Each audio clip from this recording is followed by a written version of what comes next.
Kita ngajinya sambil santai saja insya Allah. Suara Ustaz terdengar jelas nggak di sana? Nggak menggema nggak? Jelas ya? Baik. Ya, bismillah. Ya, syukran.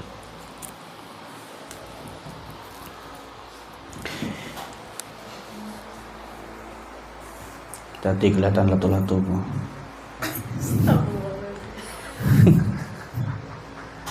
Kita mulai insya Allah. Enggak aman, enggak kelihatan mau pakai celana kok aku.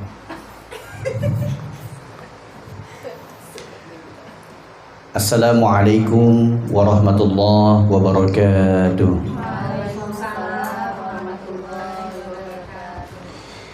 Alhamdulillahi rabbil alamin. Alhamdulillahilladzi anzala as-sakinata fi qulubil mu'minina wal mu'minat liyazdadu imanan ma'a imanihim. Alhamdulillahi wa kafa wassalatu wassalamu ala nabiyyinal mustafa wa ala alihi wa ashabihi wa dzurriyyatihi wa man tabi'ahum bi ihsanin ila yaumil qiyamah. Fa ya rabbi shrah li sadri wa yassir li amri wahlul 'uqdatam min lisani yafqahu qawli. Rabbana zidna ilma warzuqna fahma. Allahumma faqihna fid din wa 'allimna ta'wil wa hadina ila sawa'is sabil. Subhanaka la ilma lana illa ma 'allamtana innaka antal alimul hakim. Walhamdulillahi rabbil alamin. Ibu-ibu, para bunda, para jamaah, orang-orang tua ustadz, kakak-kakak yang insya Allah kita semua yang hadir pada kajian rutinan segenap dosen Cuk Nyadin Kota Langsa yang insya Allah keluarga besar Cuk Nyadin yang insya Allah kita semua yang hadir hari ini semoga senantiasa dimuliakan oleh Allah Subhanahu Wa Taala. Sehat semuanya insya Allah. Alhamdulillah. Kok lemes sekali Ibu Hamidah? Belum makan ya? Makan dulu roti itu depan. Oh, alhamdulillah. Iya, hari ini Masya Allah ya nasinya luar biasa. Karena Syah punya sponsornya hari ini Masya Allah. Hari ini insya Allah kita memasuki kajian tentang tarhib Ramadan ya Bun ya. Namun sebelum kita masuk kepada kajian tarhib, Ustaz ingin masuk dulu ke Quran surah Al-Isra dulu. Ya, Quran surah Al-Isra dulu kita mulai. Kalau ada yang punya Al-Quran boleh lihat Qurannya, boleh ayat pertama tentang Isra wal Mi'raj. Walaupun sebenarnya tadi pagi saya udah nyampaikan ini, cuman ini versi lengkap. Ini versi lengkap insya Allah. Baik, supaya pemahamannya sempurna, supaya acara hari ini berkah, insya Allah kita buka pengajian kita ini dengan membaca Ummul Kitab dulu. Baca Al-Fatihah dulu bersama-sama. Kita mulai dari ta'awuz insya Allah. A'udzu billahi minasy syaithanir rajim. Ayo sama-sama. Bismillahirrahmanirrahim. Alhamdulillahi rabbil alamin. Ar-Rahmanir-Rahim. Maliki yaumiddin. Iyyaka na'budu wa iyyaka nasta'in. Ihdinas siratal mustaqim. Siratal ladzina an'amta 'alaihim ghairil maghdubi 'alaihim waladdallin. Amin. Alhamdulillah, telah kita buka dengan Ummul Kitab. Semoga insya Allah pembacaan Ummul Kitab ini menambah khidmat, menambah keberkahan. Wabil khusus Sahibul Bait yang telah bersedia memfasilitasi kita pada pengajian hari ini, insya Allah semoga keberkahan berlimpah insya Allah bunda sekeluarga insya Allah, amin ya rabbal alamin. Para bunda sekalian yang dimuliakan oleh Allah, kita bahas dulu tentang Isra wal Mi'raj karena kebetulan nanti bersamaan dengan nisfu Sya'ban malam ini. Jadi malam ini adalah malam yang mulia. Waktunya sama malam, sama kayak tadi malam juga malam, 2 hari yang lalu juga malam. Tapi malam yang ini sesuatu yang spesial karena nisfu Sya'ban. Ada peristiwa-peristiwa di malam nisfu Sya'ban ini yang kita ketika melewati, diberikan kesempatan umur, masih hidup, jangan melewati malam ini kecuali berbanyak zikir. 1, berbanyak zikir. Zikir apa Ustadz? Istighfar, boleh? Istighfar, minta ampunan sama Allah. Ya Allah, hamba selama hidup ini banyak kali dosa. Dosa kepada mak ayah mungkin, dosa kepada suami mungkin, dosa kepada teman kerja mungkin, dosa kepada tetangga mungkin, dosa kepada anak. Kalau selama ini kita sering dengar ada istilah namanya anak durhaka, ada juga orang tua durhaka. Kenapa? Karena hak-hak anak tidak dipenuhi. Mungkin anaknya tidak diberikan, diajarkan ilmu agama. Ini ada kategori yang juga orang tua durhaka. Nauzubillah, semoga kita dijauhkan dari hal yang seperti itu. Maka pertama istighfar. Atau yang kedua hadis Nabi yang mengatakan seperti ini. Kalimatani khafifatani fil lisan thaqilatani fil mizan.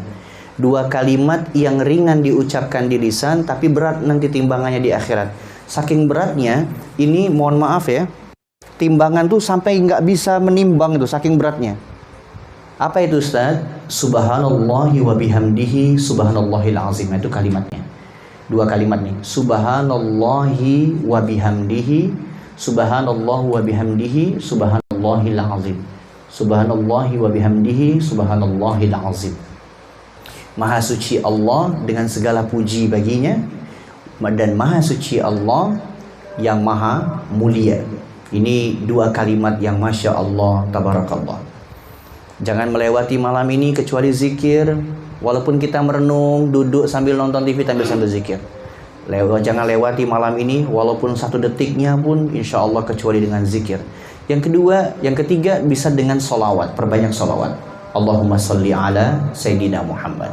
Boleh dengan solawat apapun boleh. Mau yang panjang boleh, mau sholawat tibbil kulub boleh. Tibbil kulub itu sholawat yang menghilangkan penyakit daripada hati. Nah, itu namanya sholawat tibbil kulub. Atau sholawat yang pendek-pendek. Allahumma sholli ala sayyidina Muhammad wa ala sayyidina Muhammad. Allahumma sholli ala sayyidina Muhammad wa ala sayyidina Muhammad. Atau mau sholawat Jibril. Sallallahu ala Muhammad. Itu yang sering diputar-putar kan kalau kita dalam perjalanan safar atau biasanya di beberapa media sosial itu sering ditampilkan. Nah, insya Allah malam ini semoga insya Allah Rasulullah juga bersaksi mana umatnya yang mendapatkan syafaat kelak di hari kiamat dengan bersolawat.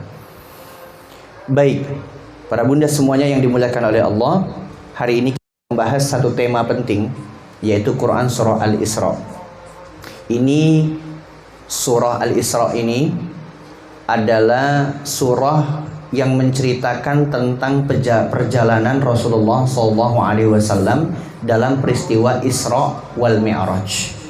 Isra itu artinya diperjalankan. Mi'raj itu artinya secara etimologi, secara bahasa maknanya naik. Mi'raj artinya apa? Naik. Kalau Isra itu perjalanan horizontal, darat. Tapi kalau Mi'raj perjalanan vertikal. Nyambung sampai di sini? Kalau suaminya misalnya nanti malam bilang, "Dek, kita Mi'raj yuk, naik yuk." Ah, itu paham maksudnya itu. Naik Mi'raj. Baik. Bercanda aja saya ini. Baik. Karena kalau serius nggak masuk ilmu itu kadang. Udah di rumah kami susah, tempat pengajian di neraka-nerakai, apa nggak mati kami Ustaz cepat. Baik. Subhanalladzi asra bi'abdihi. Sampai sini dulu supaya paham. Subhanalladzi asra bi'abdihi.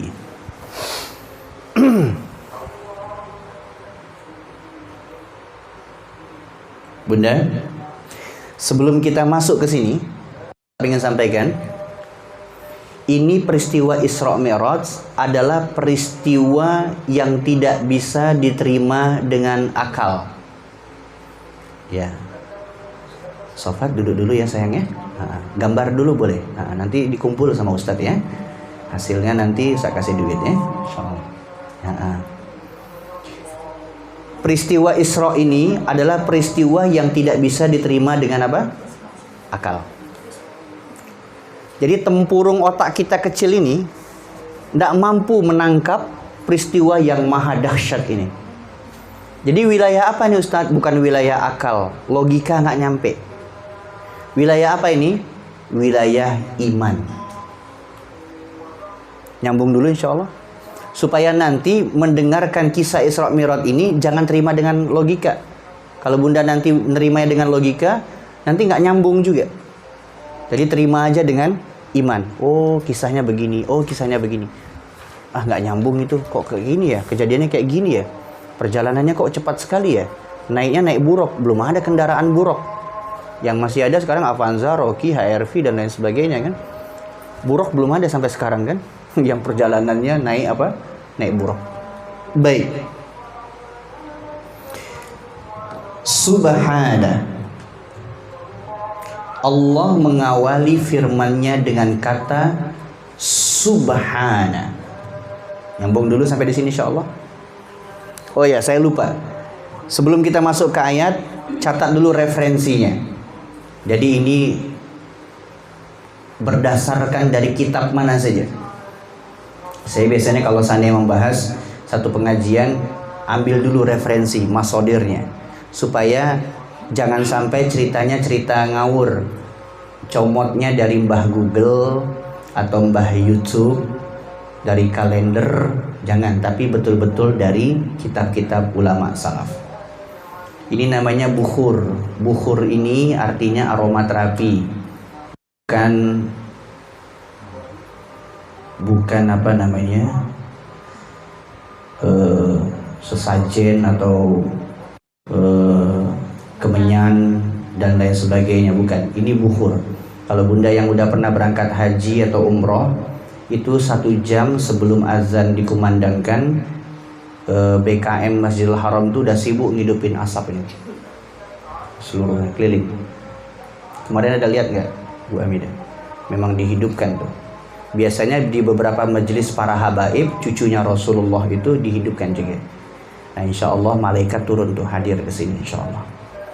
Ya, kalau seandainya terasa mulai nggak nyaman, nah berarti diindikasikan dalam tubuhnya ada jin tuh. Nah, Ibu udah mulai? Udah fokus lagi ke sini. Enggak. Baik, insya Allah nggak ada masalah apa-apa ya. Yang pertama nama kitabnya Al-Mi'raj. Apa nama kitabnya apa? Al-Mi'raj. Karangan Syekh Abdul Karim Al-Qusairi. Nama kitabnya apa? Al-Mi'raj.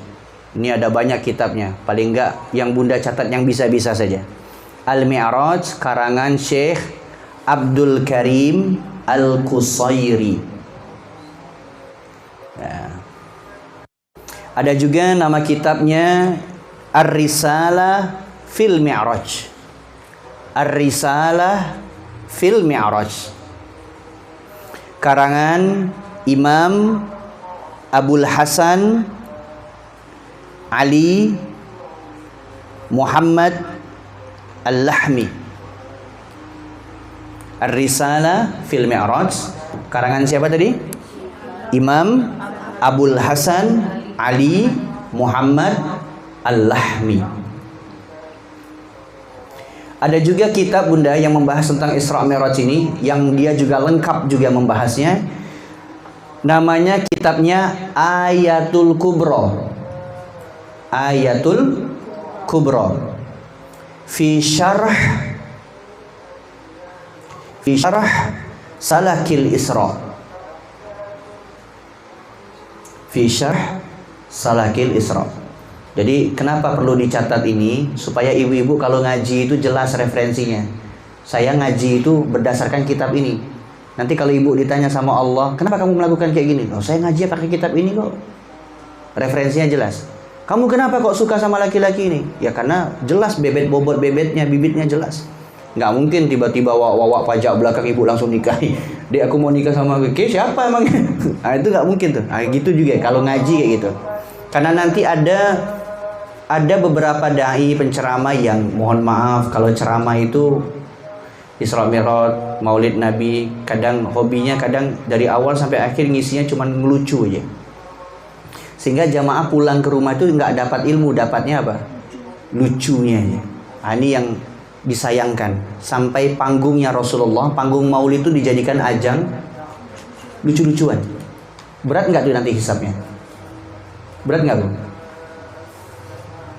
Yang paling berat tuh panitia. Kenapa diundang? Karena ustadznya kalau nggak diundang nggak akan datang. Betul nggak? Ada acara Isra Mi'raj, tiba-tiba Ustaz Michael langsung megang mikrofon. Ustaz Michael nggak diundang. Nggak bakal Ustaz Michael pegang mikrofonnya. Kenapa? Karena tidak diundang. Ini masalahnya ada beberapa dai, penceramah atau ustadz diundang, memang diundang gitu.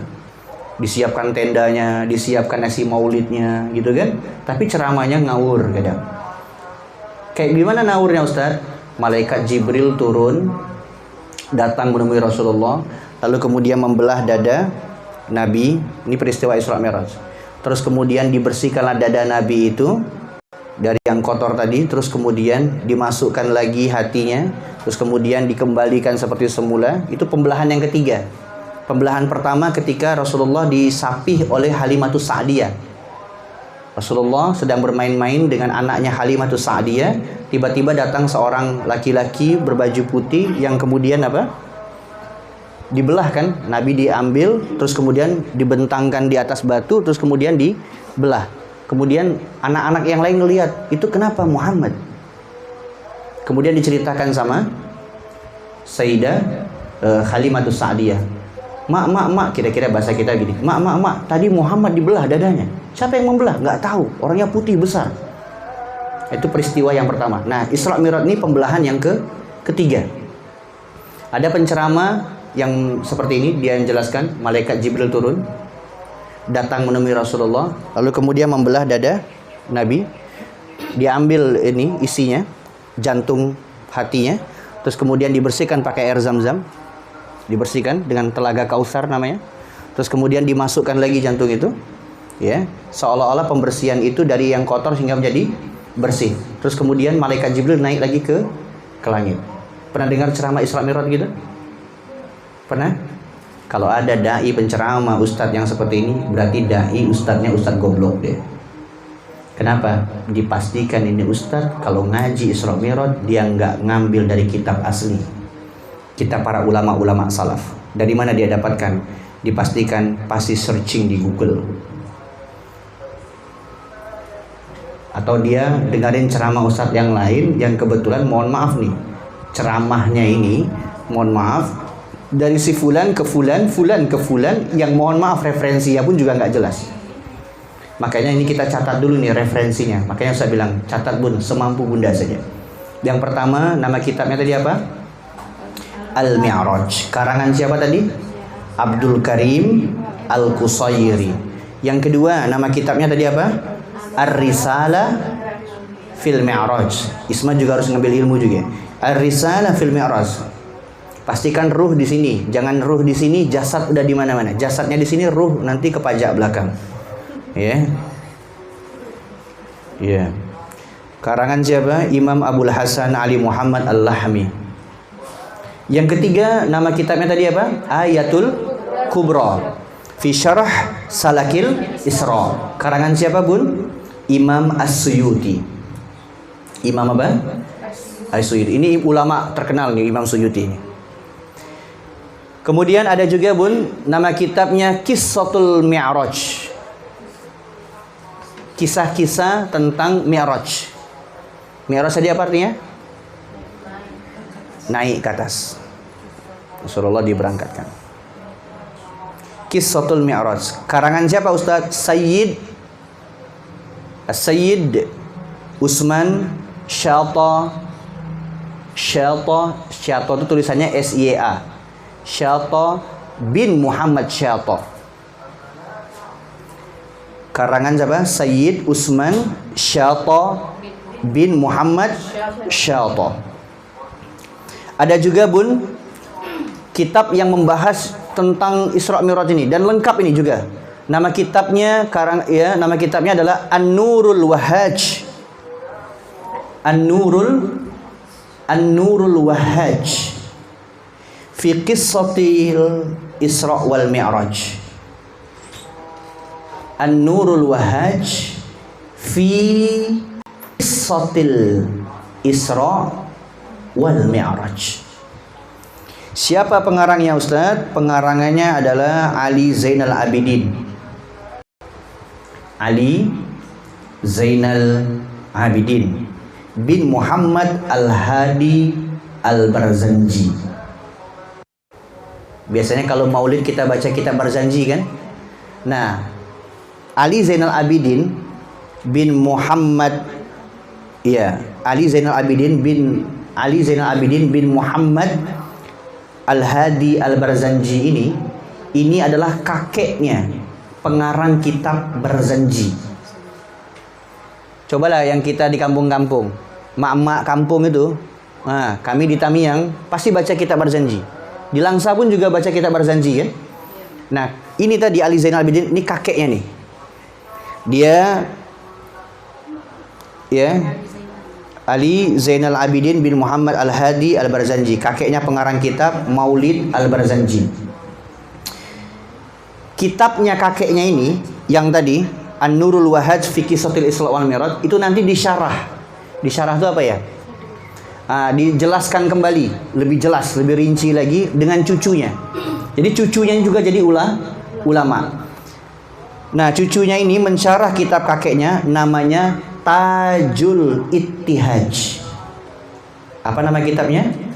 Tajul Ittihaj ala Nuril Wahhaj. Itu nama kitabnya. Tajul Ittihaj ala Nuril Wahhaj, yang dikarang oleh Imam As-Sayyid Ja'far Al-Barzanji. As-Sayyid Imam As-Sayyid Ja'far Al-Barzanji.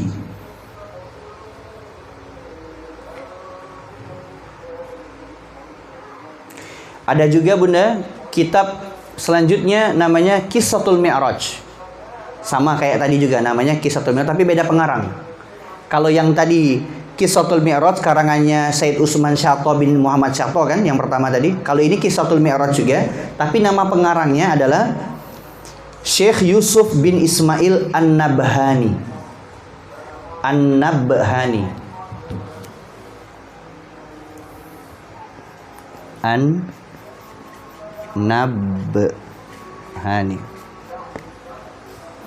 Syekh Yusuf bin Ismail An-Nabhani. Ada juga kitab namanya Hulal. Kitab apa? Hulal Ad-Dibaj Al-Matruza. Hulal Ad-Dibaj Al-Matruza. Al-Matruza fi Qissah Isra wal Mi'raj. Karangan Syekh Al-Imam Muhammad bin Ahmad Ar-Rahwani. Syekh Al-Imam Muhammad bin Ahmad Ar-Rahwani At-Tatwali. At-Tatwali. Masya Allah. Banyak nggak kitabnya? Banyak kan? Ini bun, kalau seandainya kita mau ngaji kitab ini tentang Isra wal Mi'raj ini, memang betul bun, Satu kali pertemuan ini nggak bisa memang. Memang ada, kalau di Jakarta ya, di Jakarta atau di Jawa Barat kota-kota santri itu, kalau udah masuk bulan Rajab sama Sya'ban, itu biasanya memang mereka ngaji satu kitab khusus. Nama kitabnya apa? Nama kitabnya adalah Hasyiyah Ad-Dardir. Hasyiyah Ad-Dardir. Karya siapa Ustadz? Karya Imam Ahmad Abil Barkat Ad-Dardir. Karya Imam Ahmad Abil Barkat Ad-Dardir. Nama kitabnya apa tadi? Hasyiyah Ad-Dardir. Kalau bunda masukkan anak-anak bunda di pondok-pondok pesantren salaf, ini pasti 1 bulan full itu bahas tentang kitab Isra Mi'raj ini. Jadi mereka dapat pemahamannya utuh. Nggak dapatnya tadi tuh.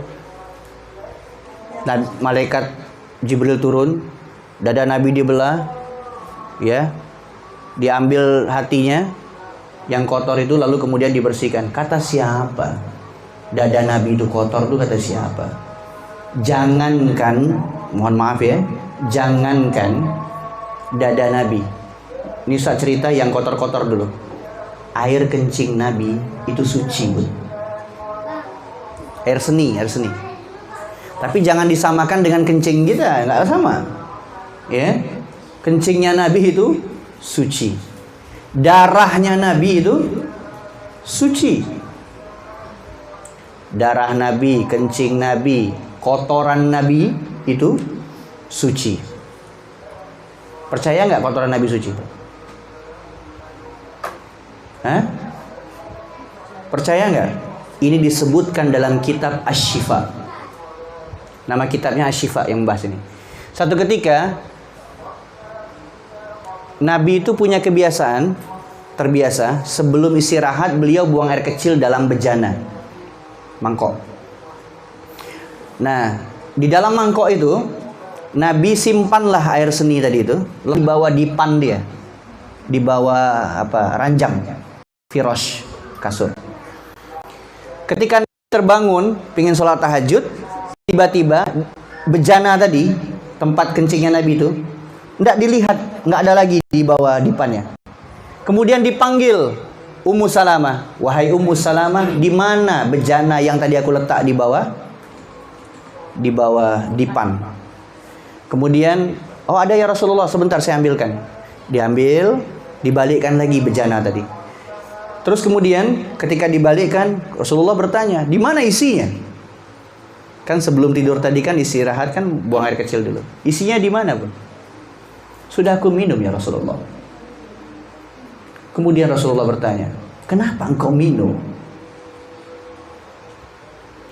Kenapa engkau minum? Apa kata sama? Demi Allah Rasulullah. Demi Allah ya Rasulullah. Pernah aku meminum air senikmat dan sesegar daripada air yang tadi malam aku minum. Maksudnya air kencingnya tadi.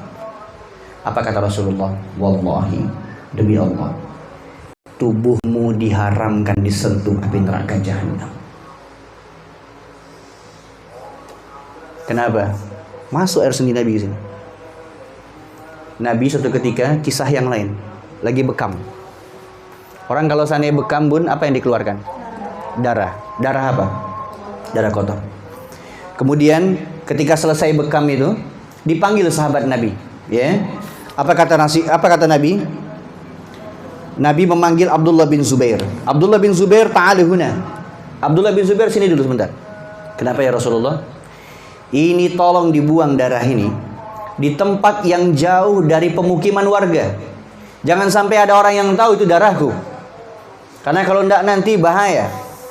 Akhirnya dibawalah ke tempat yang sunyi, tempat yang sepi. Sambil kemudian Abdullah bin Zubair membawa darah itu. Kemudian Abdullah bin Zubair ingin membuangnya. Terus kemudian Abdullah bin Zubair melihat ke kiri dan ke kanan. Sampai kemudian darah tadi diminum oleh Abdullah bin Zubair. Abdullah bin Zubair balik lagi menemui Rasulullah. Ya Rasulullah, alhamdulillah, telah aku buang darah tadi. Kemana engkau buang darahku tadi? Ke sini ya Rasulullah. Apa kata Rasulullah? Demi Allah, haram api neraka menyentuh jasadmu wahai Abdullah bin Zubair. Lihat tuh, Kalau ada dai ustadz penceramah yang bilang dada Nabi itu kotor lalu dibersihkan, berarti ustadznya ustadz goblok. Gak usah diundang itu ceramah. Jangan dikasih panggung. Ngerti Bu Hamidah? Netizen paham sekarang.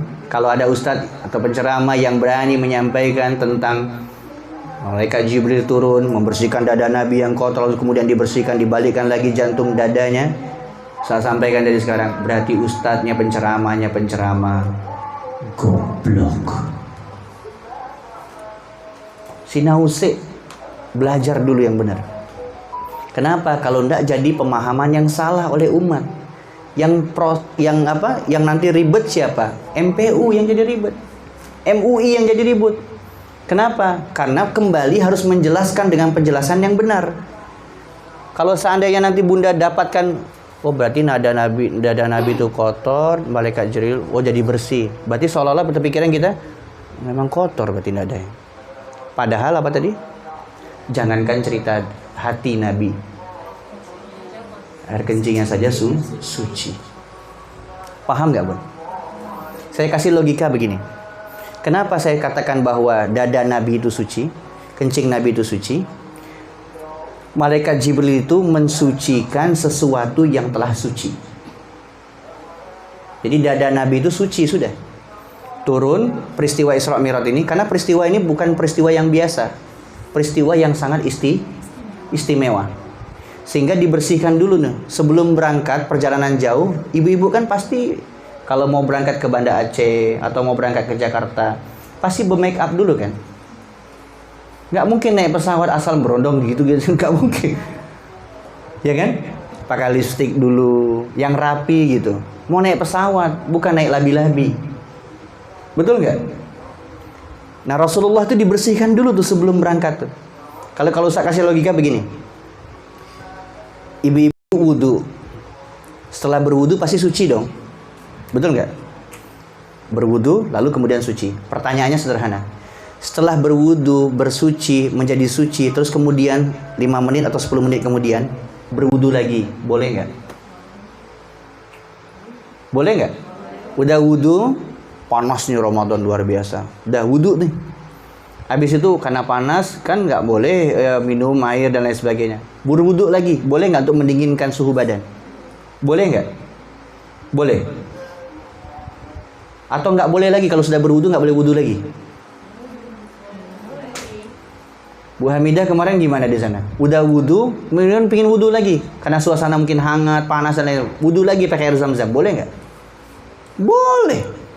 Nabi itu seperti itu. Nah, hati Nabi itu sudah suci, lalu kemudian disucikan lagi. Mensucikan sesuatu yang telah suci. Kira-kira nyambung insya Allah? Allahu Akbar, Allahu Akbar. Kalau seandainya ada ustadz penceramah yang mengatakan bahwa dada Nabi itu dibersihkan dari kotoran, ini berarti penceramahnya goblok. Kenapa ustadz? Karena Allahu Akbar, Allah. Karena peristiwa Isra Mi'raj ini kita tidak boleh lepas dari kitab-kitab salaf tadi yang kita catat tadi. Man arada taqadduman fa'alaihi bikutubil mutaqaddimin. Kalau kalian ingin maju, kalian ingin ke depan, berkemajuan, maka tidak boleh meninggalkan kitab-kitab ulama salaf. Harus betul-betul berpegang teguh kepada kitab-kitab ulama-ulama terdahulu. Nyambung insya Allah. Baik, kita sejenak dulu mendengarkan tausiah, mendengarkan azan, baru kemudian kita lanjutkan insya Allah.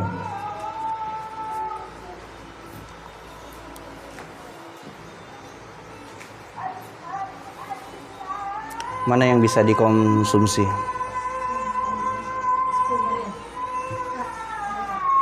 Ada tisu nggak ya?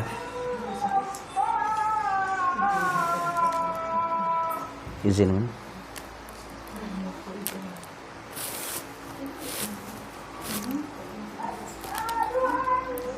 Udah nggak apa, biarin situ. Dimakan aja nggak apa. Oh, ini banyak ya?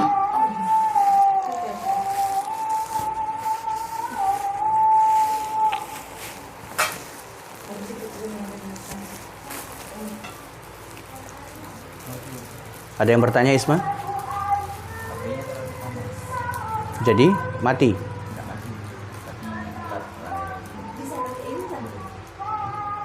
Maksudnya gimana sih? Oh, agak lain tuh anak Tanjung Tani kuliahnya.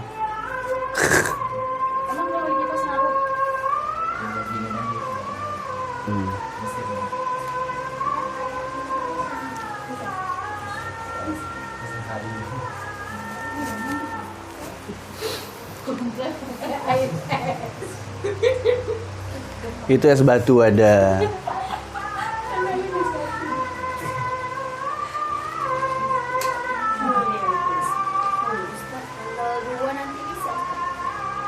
Tanggal 2 itu apa itu? 2 Maret. Mau pengajian. Karena ada Kapan itu, Bun? Sabtu. Acara apa itu? Pengajian kita ini cuma nanti disambung sama hari bapaknya. 44 hari. 44 hari. Jadi soalnya kalau Pagi, siang. sore dikasih ini juga. Oh.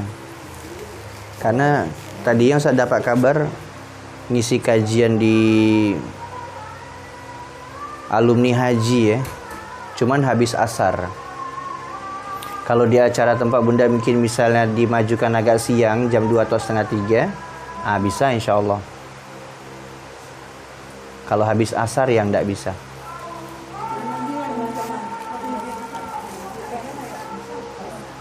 Doa bersama kan? Iya. Mm-mm.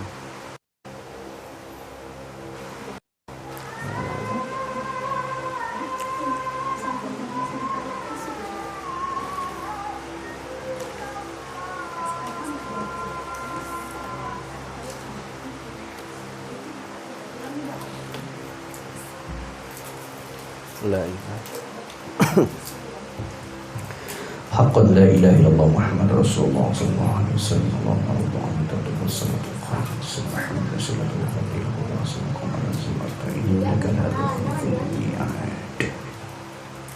Baik. Kita lanjutkan lagi, Bun. Peristiwa Isra Mi'raj ini adalah peristiwa yang maha dahsyat. Kenapa, Ustaz? Ini kaidah ya, Bun ya. Sambil santai, sambil fokus, sambil konsentrasi ya. Setiap firman Allah, saya ulangi, setiap firman Allah yang kalau firman Allah itu dibuka dengan kata subhana.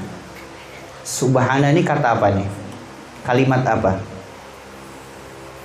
Subhanallah walhamdulillah wala. Apa? Kalimat subhana ini kalimat apa? Hah? Kalimat apa nih?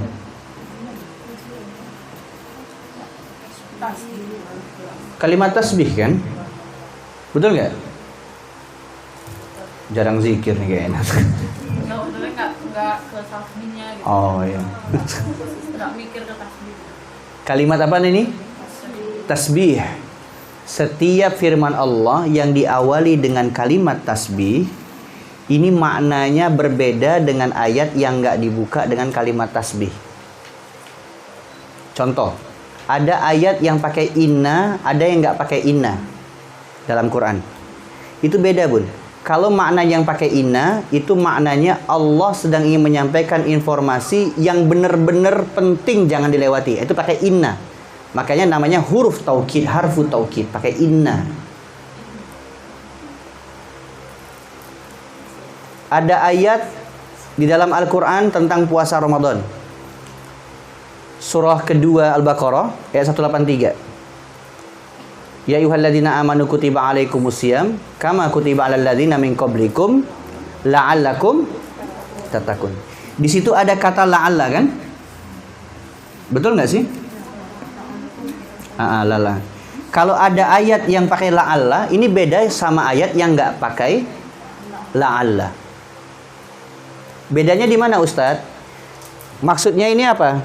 Allah mengatakan, hai orang-orang yang beriman, diwajibkan atas kamu berpuasa sebagaimana kutiba telah diwajibkan orang-orang min qablikum dari kamu. Jadi umatnya Nabi Musa, Nabi Ibrahim, Nabi Nuh, semuanya itu juga berpuasa. Tapi puasa yang paling sempurna syariatnya adalah umatnya Nabi Muhammad SAW. Jadi kita hidup di masa yang Masya Allah umatnya Nabi Muhammad SAW. Masya Allah, tabarakallah. Semoga kita semuanya dapat syafaat dari baginda Rasulullah SAW. Amin. Kalau ada ayat yang menggunakan kata la'alla, maksudnya tentang ayat puasa tadi, kama kutiba 'alal ladzina min qablikum la'allakum tattaqun, maknanya apa? Tidak semua orang yang berpuasa nanti dapat predikat tattaqun. Nyambung insyaallah. Tapi kalau la'allanya terhilang, terhapus, misal begini kalimatnya. Ya ayyuhalladzina amanu kutiba 'alaikumusiyam kama kutiba 'alal ladzina min qablikum tattaqun. Maksudnya adalah setiap orang yang berpuasa pasti jadi orang takwa. Kalau la'allanya dihapus. Ini kaidah ilmu tafsir. Ya sikit-sikit kita belajar tafsir kan, nggak apa-apa kan? Baik. Ayat ini Al-Isra dimulai dengan subhana. Kalimat apa ini tadi, Bun? Tasbih. Kalimat tasbih ini kalau dia disandingkan dengan satu masa, maksud sandingkan itu apa ya?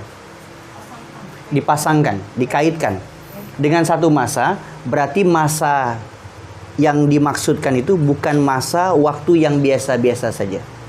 Masanya adalah masa yang luar biasa. Kalau ada kalimat subhana, lalu kemudian disangkutkan dengan satu peristiwa, maka peristiwa itu bukan peristiwa yang biasa saja, tapi peristiwa yang luar biasa. Nyambung nggak nanti? Peristiwa subhanalladzi asra bi 'abdihi laila, malam kan, laila itu artinya malam. Berarti peristiwa kejadian malam Isra Mi'raj itu bukan malam biasa. Karena nanti malam juga ada malam. Itu yang tadi saya bilang tadi, nisfu Sya'ban tadi. Malam ini sama waktunya malam juga, tapi beda dengan malam kemarin gitu. Paham nggak maksudnya? Kalau kalimat subhana disangkut pautkan dengan tempat, kejadiannya di mana sih? Masjidil Haram, Masjidil Aqsa. Maka Masjidil Haram sama Masjidil Aqsa bukan masjid yang biasa. Siapa yang berani sholat, bisa sholat di Masjidil Nabawi, itu dapatnya 10.000 pahala. Di Masjidil Haram 100.000 pahala. Perbandingannya begini, 2 rakaat kalau kita tunaikan di Masjid Nabawi, itu senama dengan kita 10.000 rakaat kita sholat di Indonesia. Saya sholat sampai 10.000 rakaat, baru senama, sejajar dengan mereka yang 2 rakaat di situ. Masya Allah kan. Sholat 2 rakaat kita di Masjidil Haram di Mekah 100.000 tuh. Sunnah loh ini. Jangan dulu cerita yang wajib, ini yang sunnah. Kemarin waktu pas ke sana maksimalkan nggak tuh? Sholat sunnah. Kita sholat di sini ketunggak sampai 100.000 rakaat. Nah, baru setara dengan 2 rakaat di situ. Mau nggak punya cita-cita sebelum meninggal dunia, sebelum wafat berangkat ke tanah suci? Itu Masya Allah, luar biasa betul Bun. Dahsyatnya luar biasa. Masjidil Haram ilal Masjidil Aqsa. Berarti Masjidil Haram dan Masjidil Aqsa ini bukan masjid biasa. Ini masjid yang sangat luar. Nyambung insya Allah. Setiap ada kata subhana disambutkan dengan masa, dengan waktu, dengan tempat. Berarti tempat, masa, waktu, kejadian itu bukan kejadian, masa, tempat, waktu yang biasa, tapi yang luar biasa. Saking luar biasanya, akal nggak bisa nerima. Tempurung otak kita ini nggak bisa nerima. Baik, perhatikan Bun, kesini kita mulai masuk ya. Subhana, Maha Suci Allah. Alladzi asra. Apa arti asra?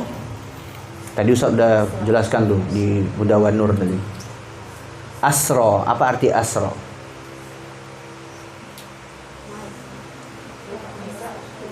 Itu mi'raj. Asro.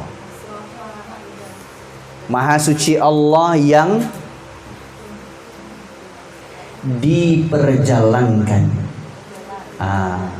Bukan yang memperjalankan, tapi apa? Diperjalankan.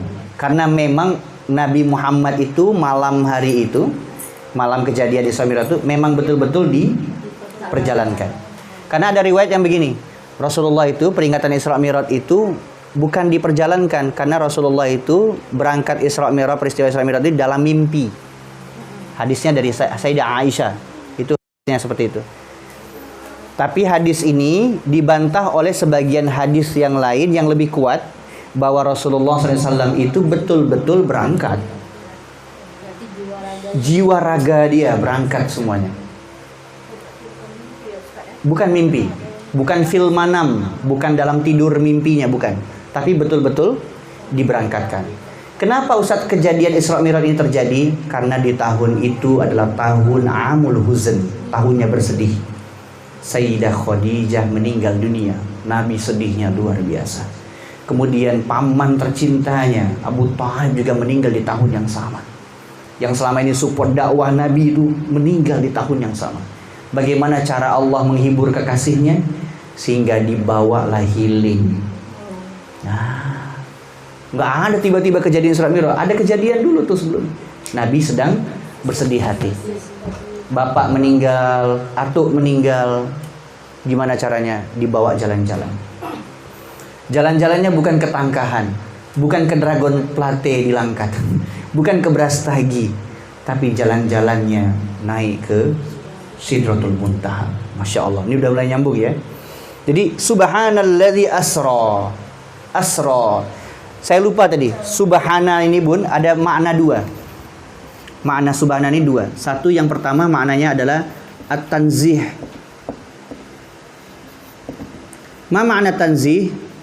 Tanzih ini artinya melepaskan Allah dari segala bentuk macam kekurangan. Allah itu sempurna, intinya gitu. Tapi kan Allah nggak nikah, nggak sempurna kayak kita Ustaz. Kita menikah. Allah jauh lebih sempurna daripada hamba. Kalau Allah sama dengan kita menikah, tapi apa bedanya Allah sama makhluknya? Paham ya insya Allah? Allah itu, tanzih itu bisa artikan mensucikan Allah dari segala bentuk macam keburukan. Mensucikan Allah dari segala bentuk keburukan. Allah itu suci atau kotor? Hah? Suci. Allah itu suci atau berhadas? Bersuci. Allah itu suci, Bu. Dia terlepas dari yang namanya keburukan, kekurangan, apalagi hal-hal yang negatif. Allah lepas dari situ. Kenapa Allah itu suci? Allah itu baik. Innallaha thayyibun la yaqbalu illa thayyiban. Allah itu baik dan tidak pernah menerima yang tidak baik. Misal ada seorang mafia sabu ingin sedekah, pergi ke masjid, sedekah ke pondok pesantren Kedaya. Tengku, ini ada uang 50 miliar, mohon diterima sedekah kami. Pertanyaan saya, sedekah yang tadi miliar disedekahkan ke Daya, ke pesantren, diterima nggak sama Allah? Tengkunya nggak tahu kalau ini dari hasil mafia sabu, jual sabu 50 M. Terbangun nggak gedung-gedung? Terbangun. Pertanyaannya, sedekahnya ini diterima nggak? Sedekah dari mafia sabu ini tadi, dari hasil jual sabu tadi, diterima nggak?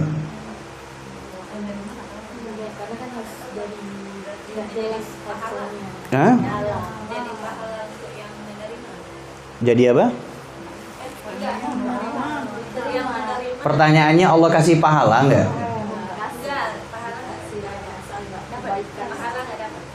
Terlalu berat ya mafia sabu. Ambil contoh yang lain. Suami tadi malam main judi online, menang 10B. Dibelilah 10B ini, dijuallah 10B ini jadi uang 780.000. Dek, besok beli mukena baru. Pertanyaannya Ustaz kok tahu? Saya Ustaz kok tahu. Ya kan jamaah kan cerita gimana ceritanya itu namanya 10B. Kalau seandainya Ustadz tahu bahwa di AKR itu ada sesuatu yang tidak baik, pertanyaannya apa harus datang ke KKR? Enggak kan? Enggak. Tahu aja bahwa kata supir-supir travel, Ustadz jangan masuk ke situ. Kenapa? Di situ bla bla bla bla bla. Oh, cukup tahu aja. Hotel Besitam. Oh. Oh, kok tahu ya? Curiga. Jadi kalau ada kita tahu tuh tidak harus kemudian harus melaksanakannya, tidak. Menanglah 780.000, hasil menang skater 10B tadi malam. Dibelikan mukena. Pertanyaan saya, istrinya sholat. Terima kasih ya Allah atas nikmat yang kau berikan. Mukena selama ini yang kutunggu-tunggu akhirnya dibelikan sama lakiku ya Allah. Dia nggak tahu uang itu hasil menang skater tadi malam. Pertanyaannya, sholatnya bininya, nangisnya yang sampai diterima nggak sama Allah? Hah? Dek, ini tadi malam menang awak bang skater dek. Dikasih tahu. Terus gimana bang? Adik pengen beli mukena nggak? Abang belikan ya, 480.000. Dibelikannya, dipakainya. Pertanyaannya, ibadah dia itu diterima nggak sama Allah? Hah? Iya, nggak diterima atau tidak gitu? Tidak diterima. Kenapa? Karena mukena yang dipakai itu dari uang yang tidak halal. Karena ada hadisnya, bagaimana mungkin ta'amuhu haram, masyrabuhu haram, wa huziya bil haram, fa anna yustajaba lahu. Bagaimana mungkin orang itu bisa diterima amal ibadahnya sedangkan pakaian yang dia gunakan pakaian haram, makanan haram, minuman haram, bahkan dia tumbuh dengan uang haram. Fa anna yustajaba lahu, bagaimana mungkin doa itu diijabah. Jadi kalau seandainya doa kita tersendat-sendat nggak diijabai, coba cek ada nggak yang tertelan, ada nggak yang termakan, ada nggak suami ngantarkan harta yang syubhat. Ini dari mana nih bang? Ini harta dari ini, kerja ini. Ini kok berlebih nih? Apa ini? Lembur abang deh. Tanggal berapa? Tanggal sekian. Nggak salah. Bertanya baik-baik gitu. Karena itu akan pengaruh terhadap apa? Doa, sholat kita. Nah Allah itu baik. Innallaha thayyibun, kata hadis Nabi dalam Arba'in Nawawi. La yaqbalu illa thayyiban. Tidak akan pernah menerima sesuatu yang tidak baik. Tapi bagaimana Ustaz kalau seandainya misal contoh. Ini belum dibuka pertanyaan lagi ya. Belum selesai lagi. Tadi itu terkait pertanyaan. Kayak contoh kan yang kita tahu banyak ini masuk polisi sekian. Tidak bermaksud dan tidak bertujuan ya.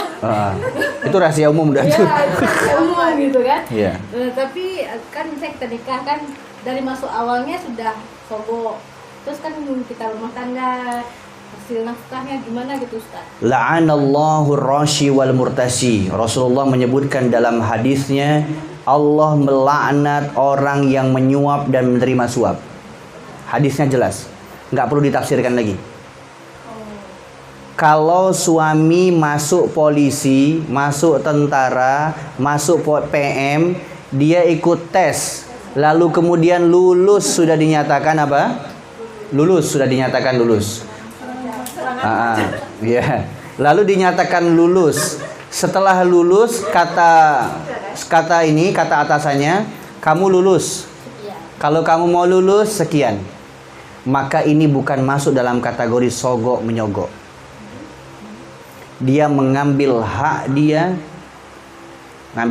kelulusan dia. Kalau tidak, nama ditimpa nih. Tapi syaratnya dia harus lulus dulu, Pak, dari ujian tadi. Kalau dari awal udah titipkan? Itu belum lulus, udah berani dia kayak gini, itu namanya sogok menyogok. Nyambung ya, beda ya kondisi kasusnya beda ya. Suami udah ikut tes fisik lulus, administrasi lulus, wawancara lulus, psikotes lulus, semua lulus. Naik dapat dia nomor 1 atau nomor 2, peringkat nomor 1, nomor 2 atau nomor 3. Datang suami dia, Kata ajudannya, kalau seandainya pengen dapat ini, ini sekian, 200 juta. Boleh Ustadz? Boleh.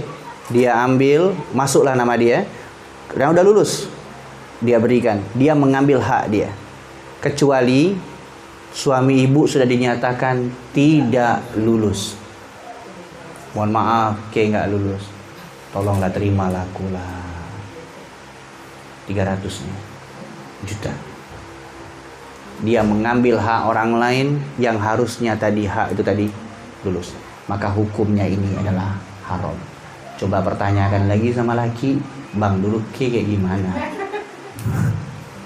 Tanya lagi, lulus nggak abang kemarin? Nyambung bu? Ibu tes dosen, misalnya, ikut tes ini udah selesai, syarat ini udah semua memenuhi, administrasi semua memenuhi. Qadarullah, kalau mau masuk, bu, Wadiba, syaratnya adalah 10 juta. Oke pak, ini uang 10 jutanya, ambil hak kita.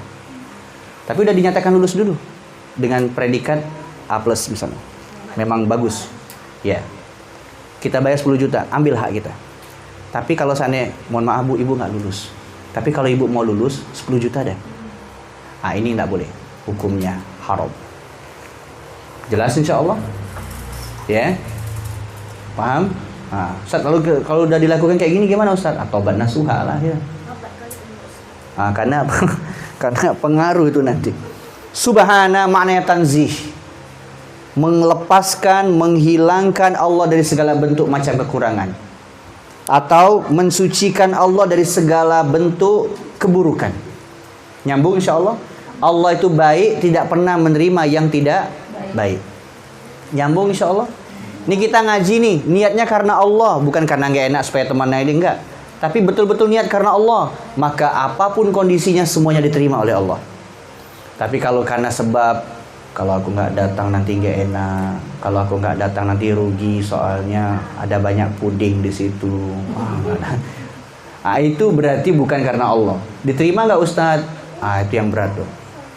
Berarti innamal a'malu binniyat. Segala sesuatu tergantung dengan niat.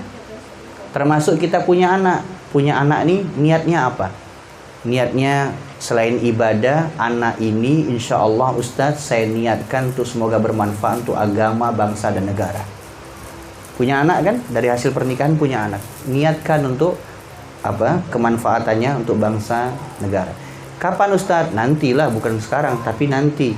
Next kemudian, mulai dari kecil tuh dilatih, kemudian dibimbing dengan sabar, walaupun merepet-merepet sedikit lah, nggak apa-apa lah.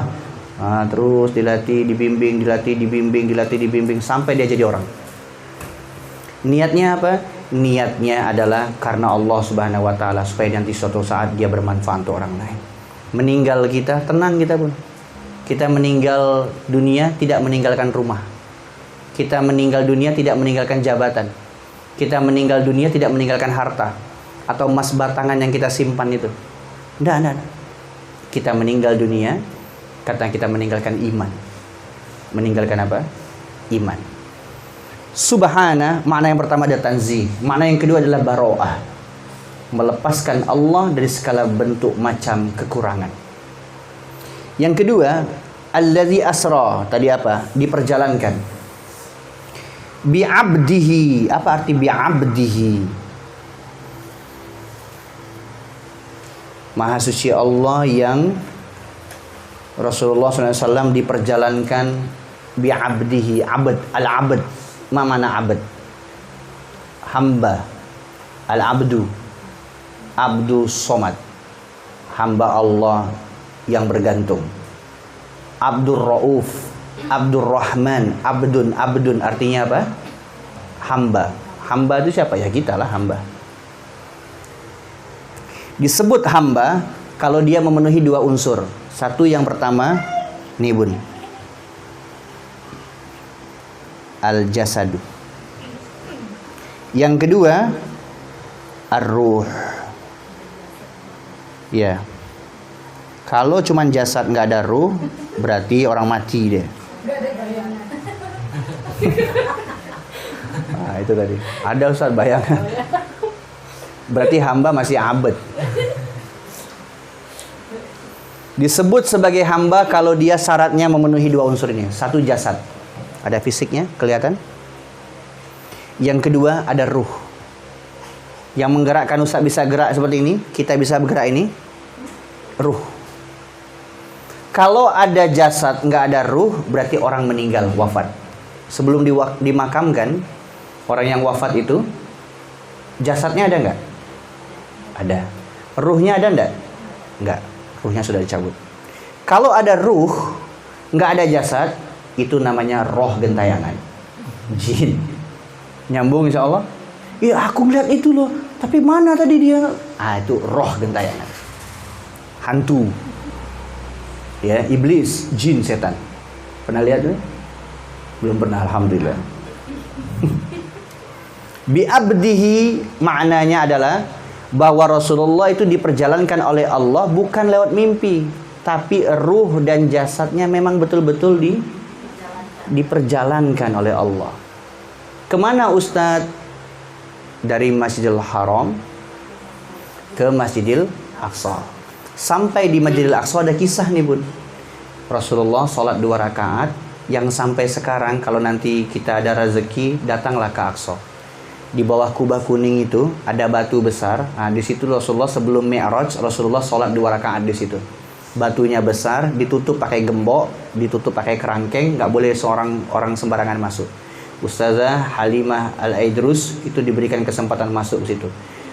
Sudah 1440 sekian, bau batu itu masih harumnya, masya Allah, bekas Rasulullah sebelum Mi'raj naik ke langit. Luar biasa. Sampai sekarang bun.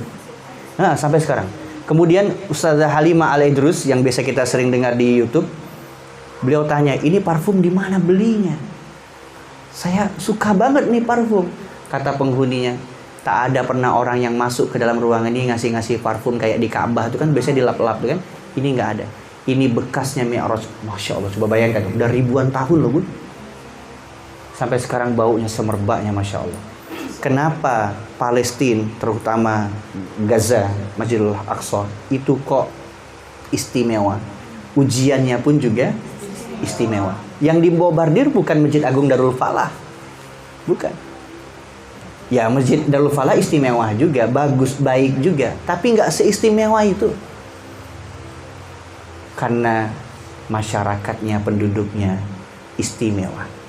Bahkan ada istilah dulu kalau kami dulu di Timur Tengah, kalau kamu belum menikahi wanita-wanita Syam, Syam itu Palestina, Syria, Lebanon, wanita-wanita Syam itu, maka engkau belum pernah merasakan kenikmatan bidadari surga.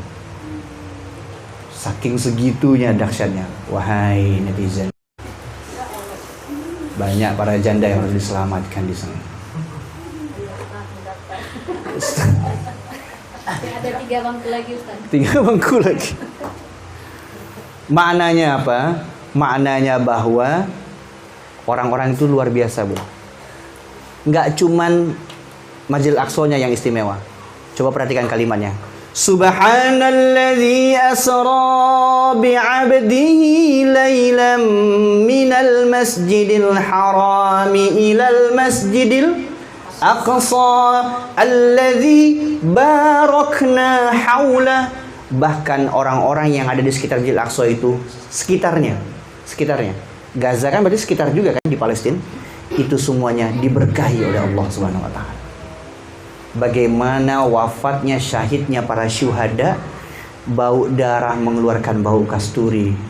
Seorang remaja Mustafa, bukan bau bangke anyir, enggak, tapi bau kasturi yang sudah tertimbun nih di bawah puing-puing, sudah berhari-hari, pas diangkat baunya apa? Kasturi. Betul lah kata Rasulullah, kalau ada orang yang syahid itu tidak boleh dimandikan. Tidak usah dimandikan. Langsung bersamaan, gak usah dibersihkan. Langsung bersamaan dengan darah syahid dia. Karena darah itu nanti manusia ini, yang para syuhada ini dibangkitkan berserta darah-darahnya berwarna merah itu, darah warna merah. Nanti dia akan dibangkitkan bersama darahnya dengan bau kasturi yang masya Allah. Ini baru Masya Allah kejadian. Kita doakan insya Allah saudara-saudara kita yang ada di Palestina dijaga oleh Allah. Sampai sekarang Bunda, kejadian itu belum berhenti. Ya, terus boykot produk-produk Yahudi. Yang masih pakai Pepsodent di rumah, taubat nasuha. Ya, jangan lagi pakai Pepsodent. Masih ada? Nggak ada. Jangan pakai, kita ngaji terakhir Aqua pakainya nanti. Ya kan di sini nggak ada, alhamdulillah. Yang sedihnya itu ngaji tentang jauhi produk Yahudi, terakhir pakainya apa? Aqua, produk Yahudi di situ. Cousins yang punya baby, yang punya ponakan baru lahir itu hati-hati, jangan pakai produk Yahudi.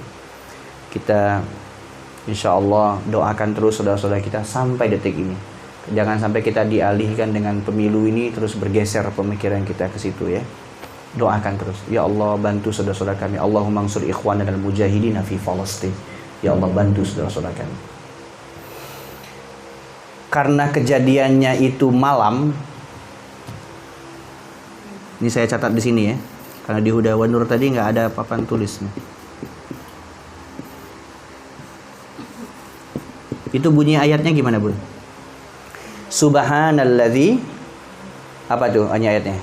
Asra bi abdihi al-lail atau lailan? Hah? Lailan apa al-lail? Hah? Lailan.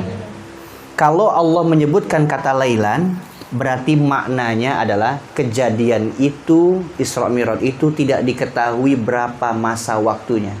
Sejam, 2 jam, 3 jam, atau semalam suntuk.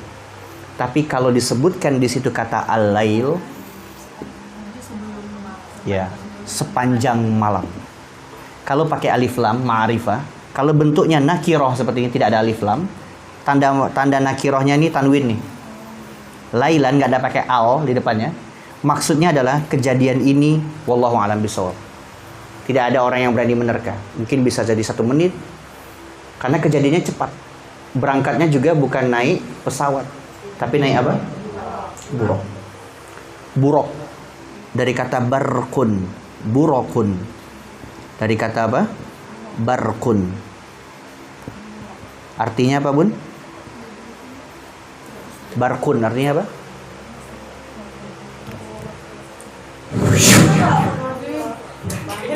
Kilatan cepat. Oh iya, takut terkencing bulan. Buruk itu sekilatan itu. Memang cepat betul. Dan sampai sekarang nggak ada itu kendaraan itu. Ada HIS. HIS. HIS kalah, nggak ada apa-apa ya. Buruknya sekarang katanya HIS kan? Itu buruk tuh Masya Allah tabarakallah. Berangkat dari haram, tapi Nabi sampai Masjidil Aqsa sholat dulu 2 rakaat. Di atas tadi tuh, tempat yang batu diinjak tadi. Terus kemudian baru Mi'raj. Naik langit pertama, ketemu dengan Nabi Adam alaihissalam. Assalamualaikum ya Nabi Adam alaihissalam. Waalaikumsalam ya Habiballah. Waalaikumsalam, selamat atasmu wahai kekasih Allah. Saya dapat mandat.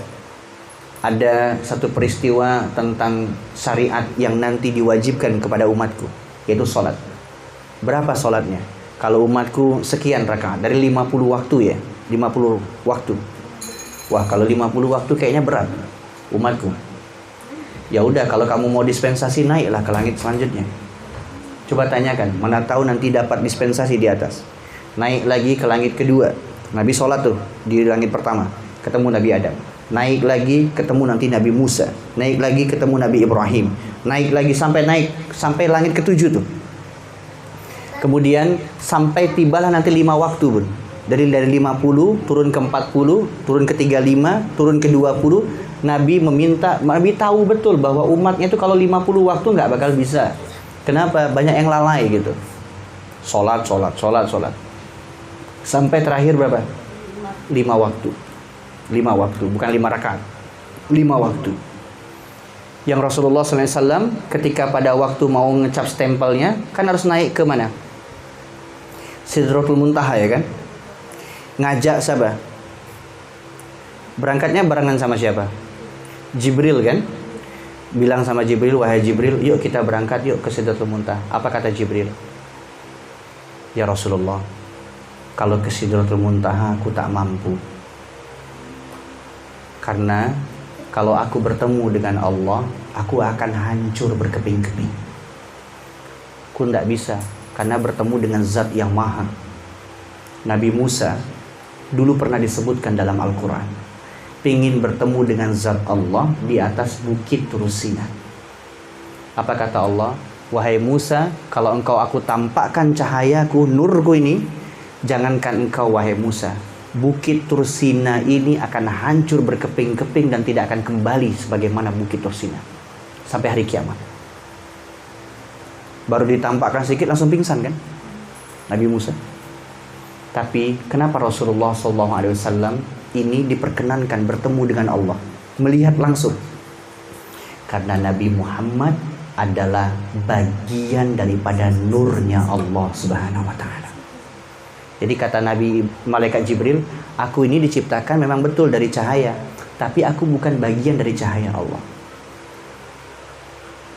Sampai Nabi Adam alaihissalam itu diciptakan dari nurnya Muhammad SAW, jauh sebelum Nabi Muhammad dilahirkan. Masya Allah. Kalau diibaratkan matahari, ini saya kasih logika, matahari terbit, dia mengeluarkan apa? Cahaya.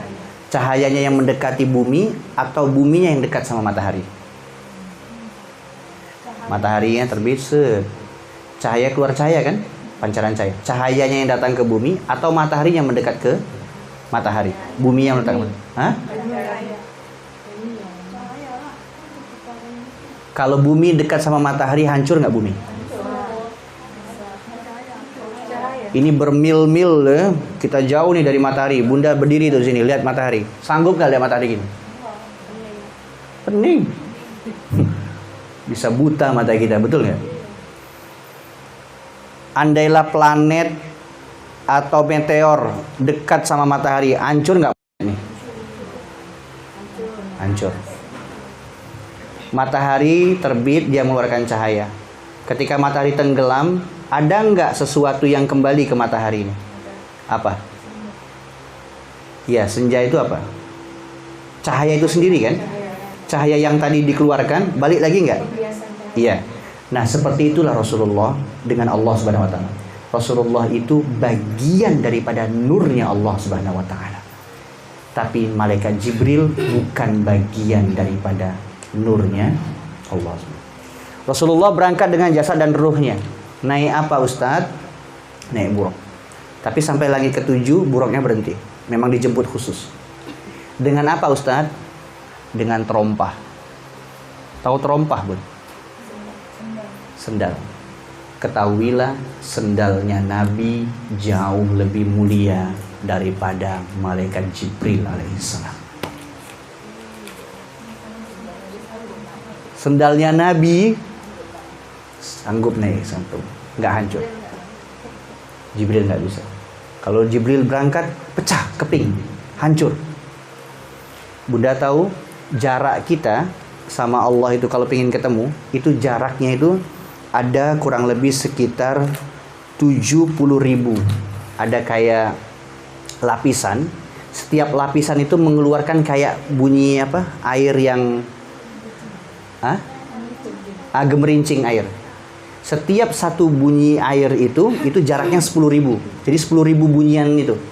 Satu saja kalau kita terdengar oleh telinga kita, mohon maaf, terdengar ditampakkan itu jantung kita ini, hati, jantung kita secara otomatis langsung hancur. Satu siter itu, satu bayangan itu. Ini 70.000 pun. Dahsyatnya luar biasa Rasulullah SAW. Kalau ada yang mohon maaf bilang tadi dada Nabi dibersihkan dengan malaikat Jibril dari kotoran sehingga kemudian disucikan, mohon maaf, jangankan cerita dadanya, sendalnya Nabi lebih mulia daripada malaikat Jibril. Nah, malaikat Jibril mulia nggak? Mulia. Kok bisa mulia Ustadz? Karena dipakai oleh Nabi baginda Muhammad SAW. Ustaz kasih ilustrasi yang sederhana begini. Nanti Idul Adha Ustaz mau sembelih kambing. Ustaz ambil kulit kambing itu. Kulit kambing yang setelah disembelih tadi dibelah menjadi dua. Satu kulit kambing Ustaz buat untuk dompet. Dompet. Bisa kan? Buat dari kulit kambing kan?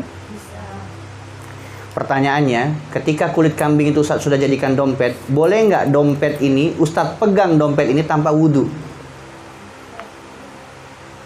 Boleh nggak? Boleh. Boleh kan? Boleh nggak kulit kambing yang Ustaz buatkan dompet ini, kulit kambing ini Ustaz letak di lantai gini? Nggak usah ada syarat wudhu, boleh nggak? Saya letak di bawah, boleh? Boleh nggak kalau dompetnya bukan sebesar ini tapi dompetnya yang masuk kantong, saya letakkan di pantat tuh. Boleh nggak? Saya letakkan di bawah sini nih, bawah ketiak saya gini, boleh nggak? Boleh kan? Setengahnya lagi kulit kambing tadi saya bersihkan, lalu saya jadikan cover atau Al-Quran. Pertanyaannya, dengan kulit kambing yang sama, boleh nggak saya pegang kulit kambing ini dengan tidak berwudu? Boleh nggak tak sembarangan kulit kambing ini? Boleh nggak tadi kulit kambing yang tempat cover Al-Quran ini saya letak di bawah ketiak saya begini? Kenapa nggak boleh, Bun? Padahal sama-sama kulit kambing ini. Karena sudah bersanding dengan Al-Quran. Dulu sebelum dicetaknya Al-Quran itu, dulu kertas biasa. Ini kertas biasa. Coba saya Ustaz tulis Al-Fatihah di situ.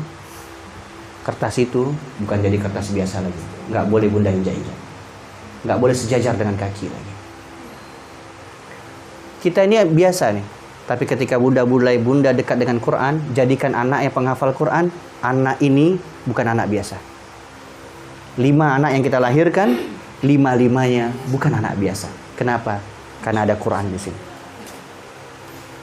Rasulullah itu menjadi Sayyidul Anbiya bukan karena sebab beliau memang manusia paling mulia, lebih daripada itu. Tapi apa Ustaz?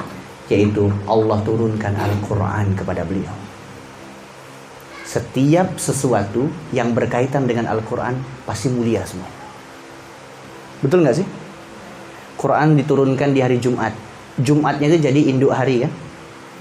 Quran turun di kota mana? Mekah.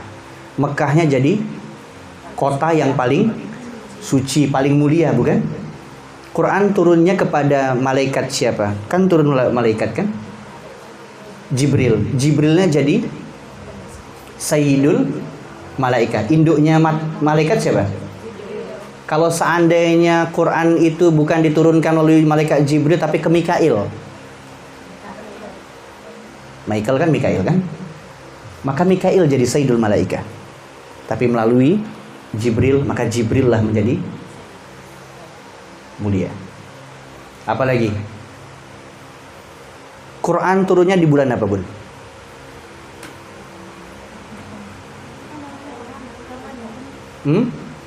Bulan apa? Jangan ragu-ragu. Bulan apa? Ramadan. Ramadan itu menjadi Sayyidus Syuhur. Betul nggak sih? Induknya bulan apa? Ramadan. Kenapa? Syahrul Ramadan allazi unzila fihi Al-Quran.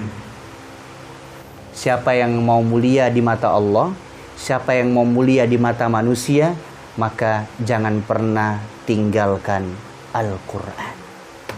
Tiap hari baca Quran. Kalau punya anak, berazam, kamu harus jadi ulama, kamu harus paham Quran, kamu harus baca Quran.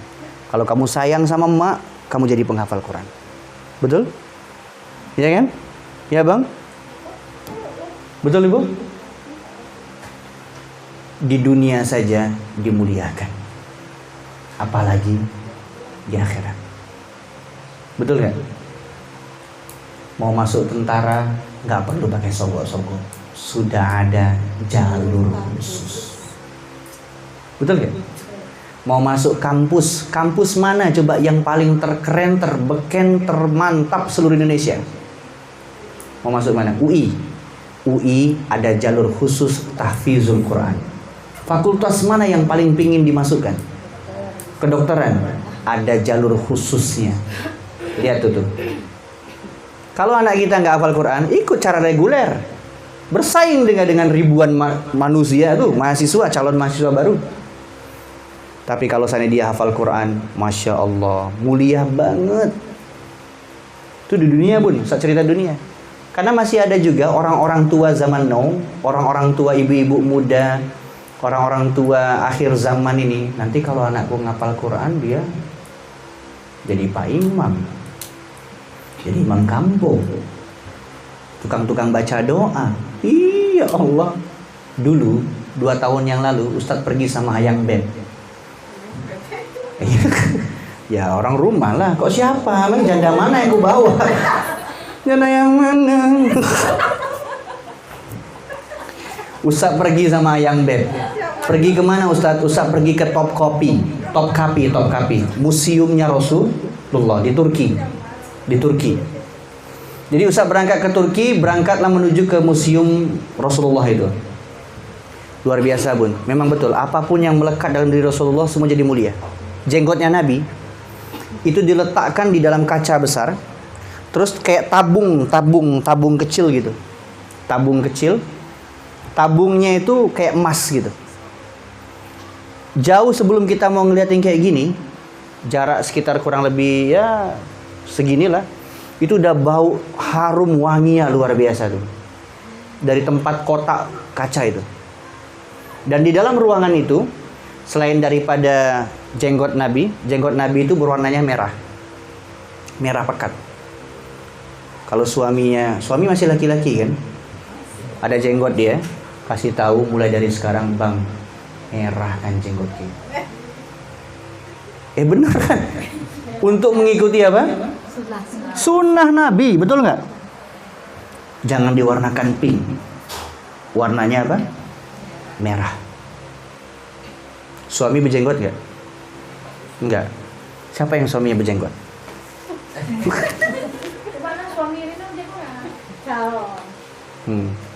Kalau seandainya suaminya berjenggot, insya Allah sunnahnya berwarna apa? Merah. Jangan warna hitam, hukumnya haram. Warnanya merah pekat. Betul warna merah pekat, Bu. Dan dia sejari gini, nggak panjang gitu. Kalau ibarat kata tuh kita segenggam.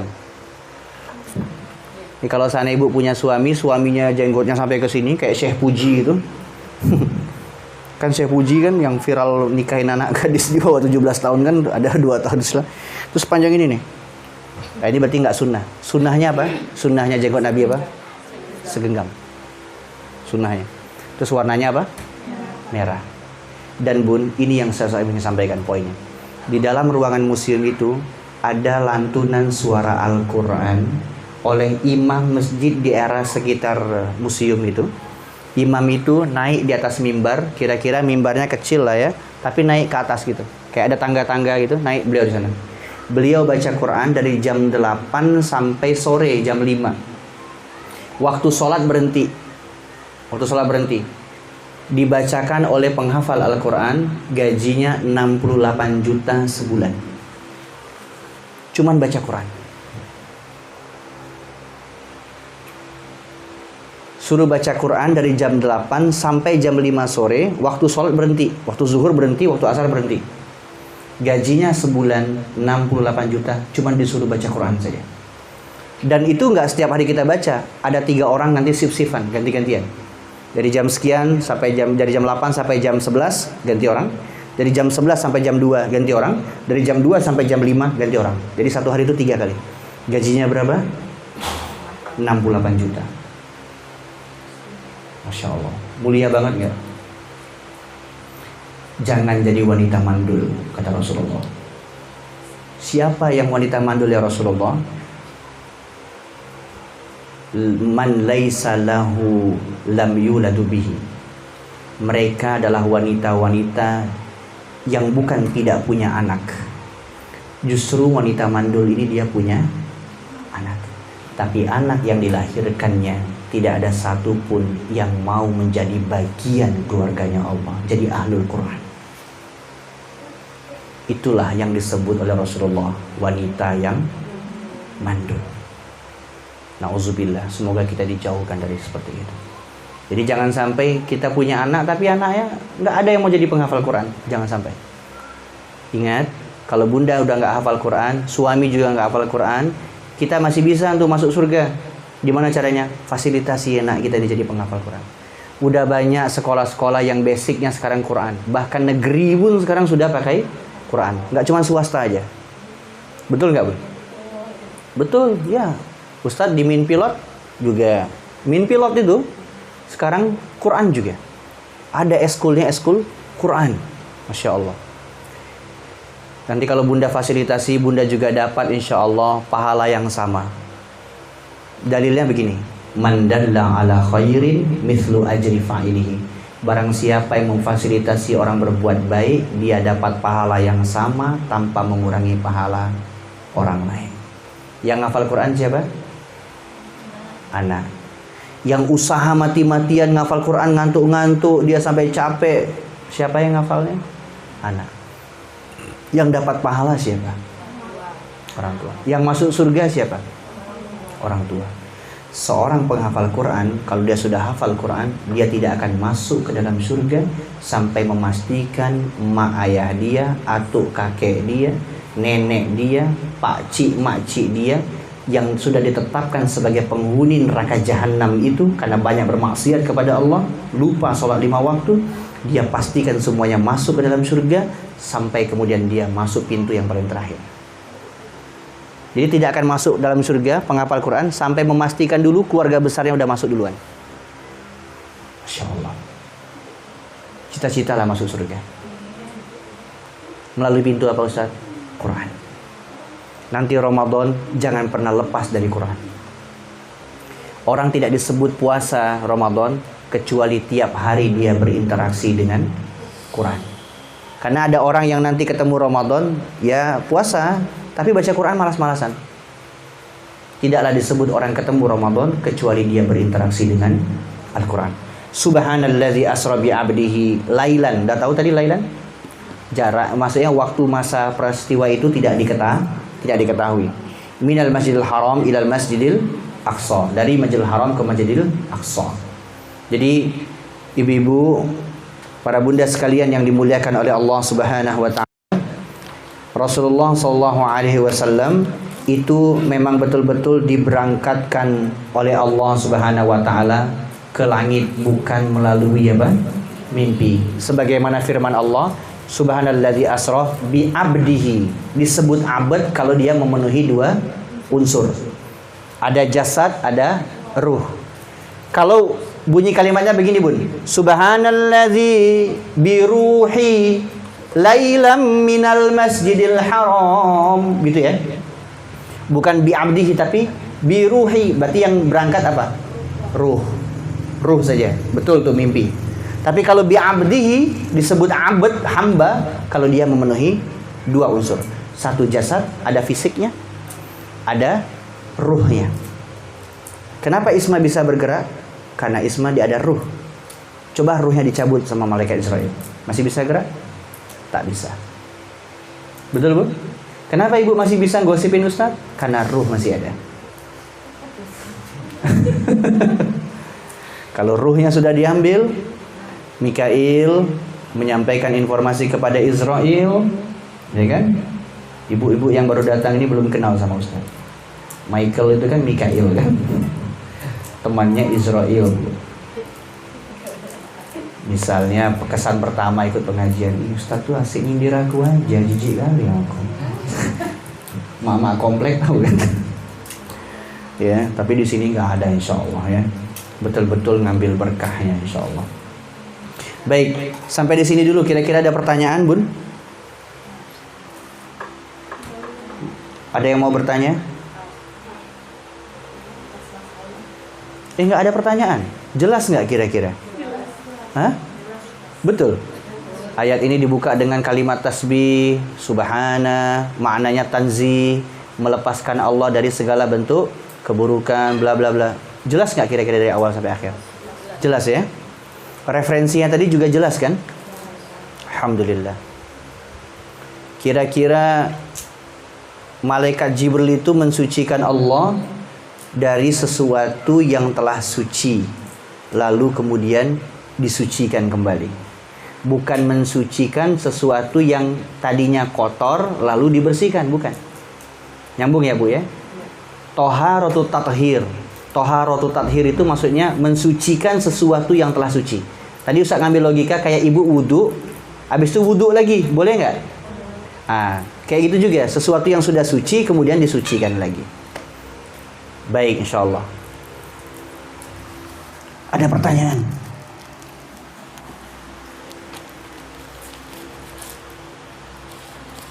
Di alam nyata, di alam gaib, ada pertanyaan? Baik, insya Allah. Kalau tidak ada pertanyaan, insya Allah ini peristiwa tentang Isra Mi'raj. Pertanyaan Ustadz, malam ini apa yang kita lakukan? Satu, banyak zikir. Yang kedua, boleh zikir istighfar, boleh dengan zikir subhanallah wa bihamdihi, subhanallahil azim. Boleh dimix dengan sholawat. Sama sedekah Bunda, sedekah. Ya, cari yayasan atau mungkin pesantren, atau mungkin insya Allah Ustadz ini ada rezeki insya Allah untuk anak-anak yatim kita.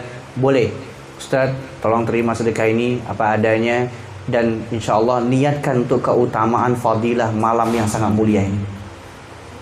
Nggak mungkin, jangan katakan Allah nggak ngasih kita rezeki Bu, pasti ada rezeki.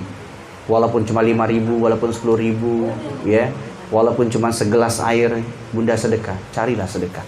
Sedekah malam ini, insya Allah ini malam yang sangat mulia. Kalau ada yang mau nitipkan insya Allah rezeki untuk anak-anak yatim yang sedang menghafal Quran, hari ini insya Allah kami sampaikan. Atau insya Allah kita ada program berbagi buku wakaf seluruh Indonesia, juga insya Allah kita fasilitasi insya Allah. Intinya sekarang mau atau tidak, itu aja. Kalau seandainya kita mau insya Allah, bagaimanapun caranya insya Allah keluarlah rezeki kita. Walaupun cuma 10.000 perak. Ya, maksimalkan. Karena sedekah malam ini tak sama dengan sedekah yang malam kemarin. Sama kayak nanti 17 Ramadan peringatan Nuzulul Quran, itu peringatan malam juga kan? Nuzulul Quran, malam. Tapi beda dengan malam yang malam-malam lain, maksudnya bulan-bulan yang lain, walaupun malamnya sama. Baik, insya Allah ibu-ibu sekalian yang dimuliakan oleh Allah, Ustaz cukupkan ya insya Allah pertemuan kita hari ini. Itu sepertinya sudah menunggu lauk pauk dan lain sebagainya. Makanlah aku. Baik, insya Allah kita nikmati dulu sajian yang telah diberikan. Semoga insya Allah sedikit pemaparan yang Ustaz sampaikan ini bisa bermanfaat untuk kita semua yang hadir hari ini. Kita akhiri dengan doa kafaratul majlis. Subhanakallahumma rabbana wa bihamdika asyhadu an la ilaha illa anta astaghfiruka wa atubu ilaik wa akhiru da'wana alhamdulillahi rabbil alamin. Terima kasih, jazakumullahu khairan katsiran. Assalamualaikum warahmatullahi wabarakatuh. Ustaz, ini sedikit saya yang dari Ramadan Ustaz. Jadi kan